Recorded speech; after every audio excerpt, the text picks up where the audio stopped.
Hi, welcome to this Sustainable Engineering short looking at sustainable materials.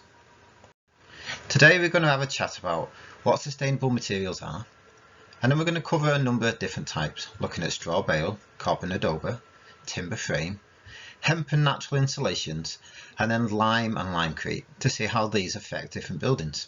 At the end we'll give you a number of discussion points which might help you in future projects. So what are sustainable materials, or more commonly known as sustainable resources, which could help in your projects? There's many different types which can be used in a number of areas across the building.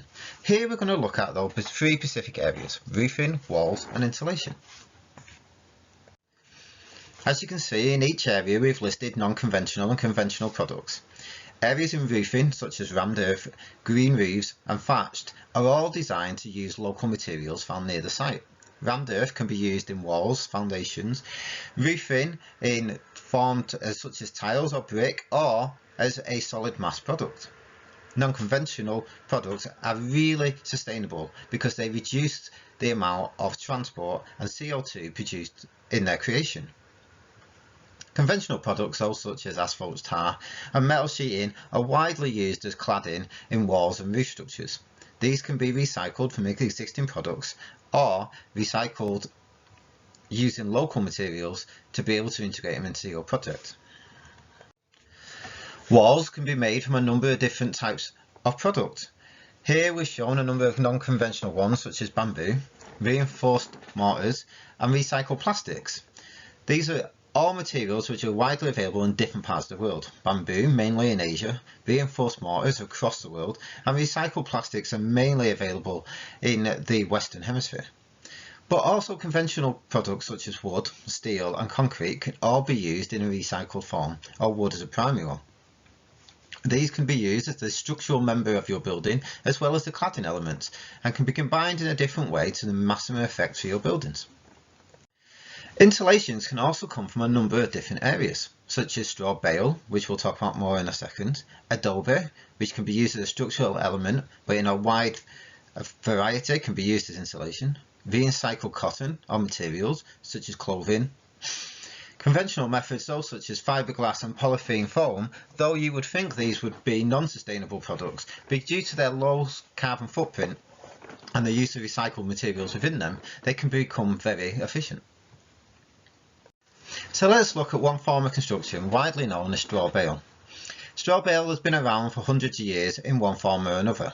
More modernly, it is used for compact straw bale units which have been pulled tightly together to prevent any animals getting inside them and any water ingress to stop them from rotting. These can be used in a number of manners, either as standalone or reinforced with reinforcement bars stuck into a foundation base and the straw bales slid over the top of them. They are normally seated on a foundation made either from concrete or stonework or limecrete, depending on the local environment and what is available. Windows and doors are normally fitted out with timber frames to be able to provide a little bit of structural support and enable you to screw in window fits afterwards. Once the straw bale is formed, and it can be very tightly packed to enable it to be structural, it needs to be covered to protect it from the weather. Most commonly this is done using a lime or clay render to allow the moisture to move in and out through the external covering. This will be repeated internally, reducing any use of gypsum or cement renders within the building. This is very important to allow the moisture to move in and out through the straw bale, as this prevents rot and it prevents the ingress of animals into the building. As you can see in the bottom right hand corner, a mesh has been applied over the straw bale to allow the render a better grip. This is normally pinned in using metal pins into the straw bale and tied to give extra support. To assist in the design of straw bale buildings, larger eaves are integrated into the design. This keeps water and rainfall from falling onto the outside of the building, wearing away at the external renders. But it also keeps the sunlight off in the high heat regions to prevent the straw bale and clays drying out and crumbling. Another vernacular method is rammed earth, more commonly known as carbon adobe. This is built using local materials and low-skilled workforces to make thermally efficient structures. Cob is a mixture of clay, straw, sand, earth and water, which is mixed together and then rammed into a mould to make a structurally sound wall. It can be heavily load-bearing once dried and allowed to set. Adobe is the same mixture just made into bricks to make it more workable on site. These structures normally formed on top of solid foundations of either stonework or concrete to prevent moisture from moving into the structure. They can be linked with tie bars or reinforcement steel or used singly alone. The advantages of cob walls is they allow a building to breathe. Moisture can move through the material from the inside and outside, especially when linked with lime or clay, earths, mortars and renders. Openings are normally framed out with timber as per other methodologies, with wall plates fastened to the top to allow roof structures to be fitted onto them. These are a common material which have extremely high thermal mass within them. Cob and adobe have been wielded widely across the world though, and are not a new material. These buildings in the UK, which are over 1,000 years old, have been built out of cob. Here you can see buildings from the Metropolitan, where they've been built from adobe bricks covered with a clay render to protect them. The adobe bricks will be the structural part of the building, and the renders will be applied every few years to keep a wearing surface on the outside. As you can see, these will last to thousands of years. On the left hand side there is a panel which has been stripped back to show the adobe bricks still in a good condition.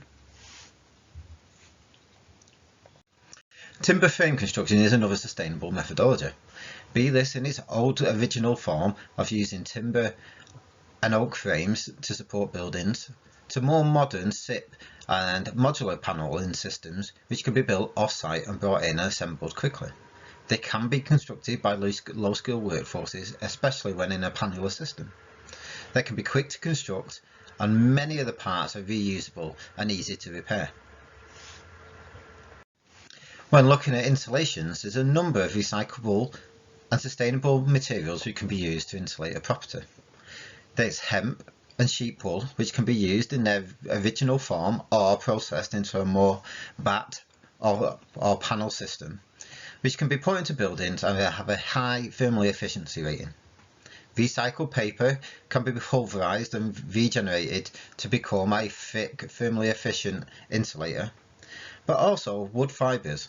If not used in their original format, they can be recycled into fiberboards to provide breathable, efficient insulations.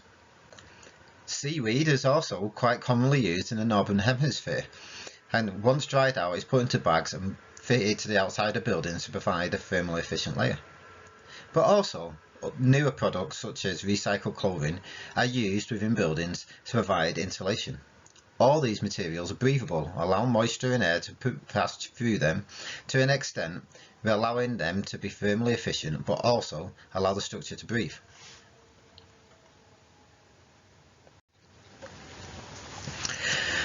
With all these methodologies we've already talked about, need one key component to enable them to work, which is that they need to be breathable to allow moisture to move inside and outside the building in its natural flow rates. If you look on the far right hand side of this diagram, you can see a traditional building which has been rendered with a cement render on the outside and a gypsum plaster on the inside. It's also had a concrete reinforced floor put in with a DPC below, and it's had the outer surface tarmacked around it. This has prevented moisture from moving in the building, so any moisture ingress which gets into the wall systems is trapped and causes any timbers to rot. It also keeps damp air inside the building, preventing it to move, and it causes the building to rot and degrade. When you look at the one in the centre of the building, using more traditional methods, using a limecrete floor or a stone floor, plantation on the outside, and a lime breathable render and plaster inside and out, it allows the moisture to move in and out of the structure. This is its natural movement pattern, and it allows the building to breathe, Keeping the materials in their natural state, it allows the lime to move as it would naturally would, filling in cracks and holes within the structure. Lime is a breathable material. It's also very flexible due to the fact that it's soluble in water, and it will then reintegrate into the cracks within the building. This makes it partially self-repairing for very small airline cracks.